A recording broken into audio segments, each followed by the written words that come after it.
होंगे। सुन रहे? आज वही निषाद श्रृंगवेरपुर का राजा है, अपने गांव का, क्षेत्र का। तो आज जब उसको पता चला कि भगवान आए हैं, राम जी आए हैं, तो राम जी से मिलने के लिए आया है। यह सुधि को निषाद जब पाई, मुझते लिए प्रिया बंधु बुलाए। बंधु बांधवों को लेकर के भगवान राम जी के पास गया। लिए फल मूल भेंट भरी भारा, मिलन चलो ही हर्ष अपारा। भगवान के लिए कंद मूल फल थाली पर भर करके, सुनो जरा, और फिर भगवान से मिलने के लिए अपने गांव वासियों को लेकर के गए। बोलो जय श्री राम। राम जी से मिला। भगवान राम ने निषाद राज गुहू का वो सब कंदमूल फल स्वीकार किए। प्रभु ने उसको अपना सखा कह करके बुलाया और अपने हृदय से लगाया। बोलो जय श्री राम।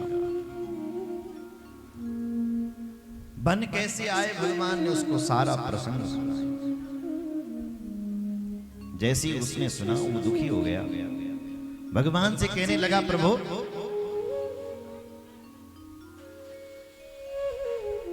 आपको भले ही अयोध्या से निकाला है, प्रभु आप मेरे गांव में चलिए, मेरे घर में चलिए, हम आपको अपना राजा बना करके रखेंगे। आप मेरे घर चलिए, घर चलिए। भगवान बोले, देखो भाई, मेरे पिता ने और माँ ने मुझे आज्ञा दी है कि मुझे किसी के घर गांव में नहीं जाना है, मुझे वन में ही रहना है। बरस 4-10 बासुवन,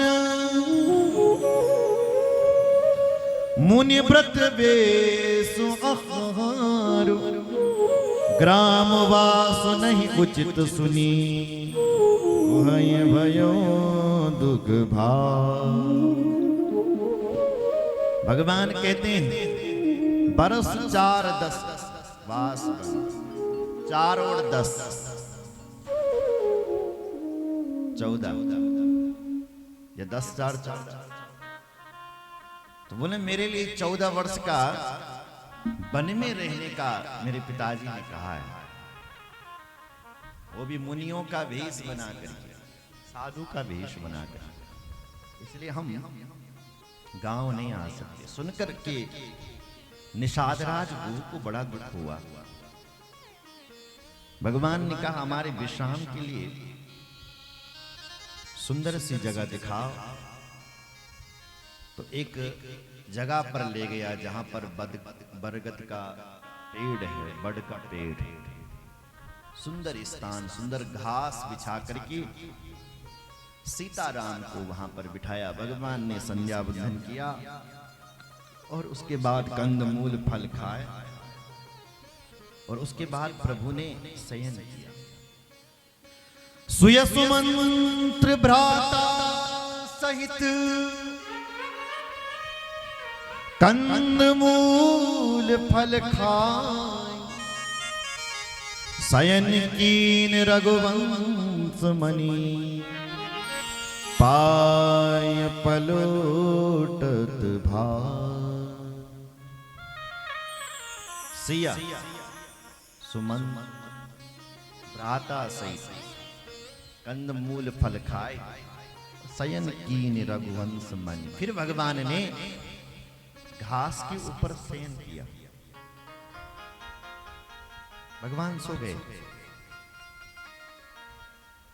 और वो निषादराज जो गुह था उसने अपने सारे गांव वासियों को चारों तरफ फौज लगा दी साहब कि कोई जंगल से कोई हिंसक जानवर ना आ जाए और कुछ हमला ना कर दे।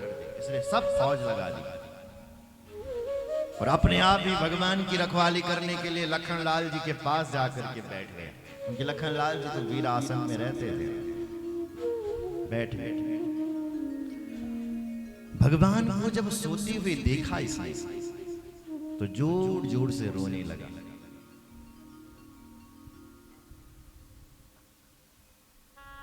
रो रहा है।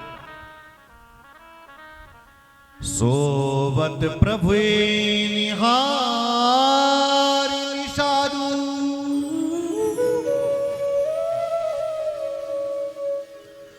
भयउ प्रेम बस हृदय विषादु। प्रभु को जब जमीन पर निषाद ने सोते हुए देखा तो निषाद जोर जोर से रोने लग गया।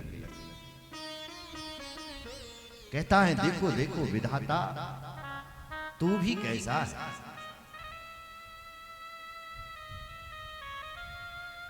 वो परमात्मा भगवान होता हुआ जमीन पर सो।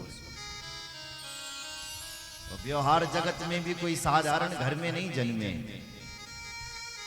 जिनके पिता महाराज दशरथ, जिनकी मित्रता देवराज इंद्र से। दशरथ जी एक ऐसे राजा थे जो स्वर्ग जाया करते थे इंद्र से मिलने के लिए। इंद्र भी उनके लिए गद्दी खाली कर देते। बैठिए महाराज। पिता जिनके दशरथ, ससुर जी जिनका जनक राजा जनक,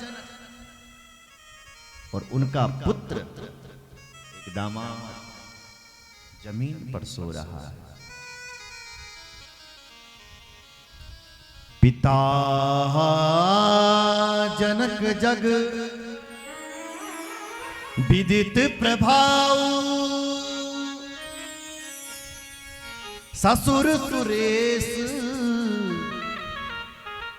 सखा रघुराव।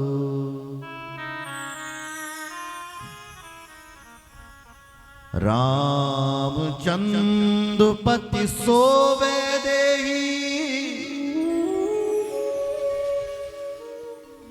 सोवत मही विधि बाम न कीही।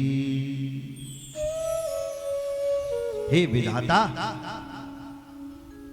तू भी भगवान के लिए प्रतिकूल हो गया। अरे केकई राज केकई तो कितनी नीच बुद्धि की है, तू कितनी कुटिल है कि तूने नन्हे से छोटे से राजकुमार को वनवास दिया है। केकई नंदिनी मंदमती, कठिन कुटिल पनुकी। जय रघुनंदन जानकी, सुख अवसर दुख दी।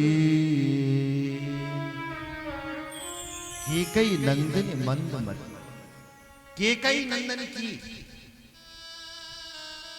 केकई राजा की केकई तो कितनी मंदमती।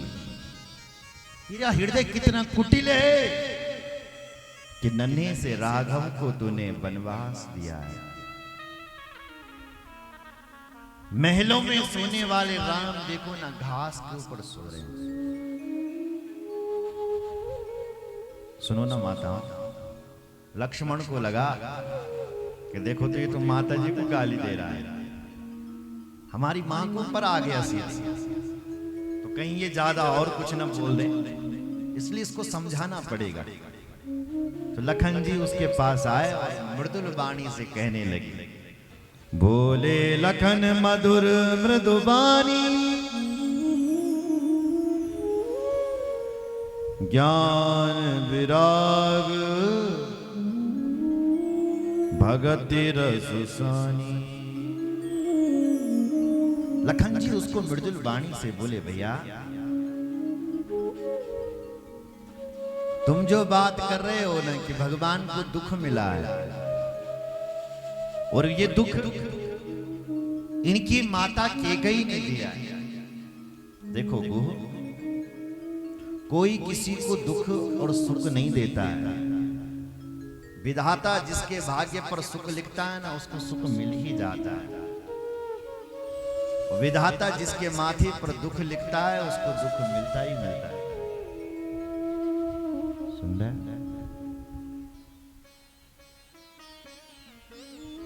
काहू न को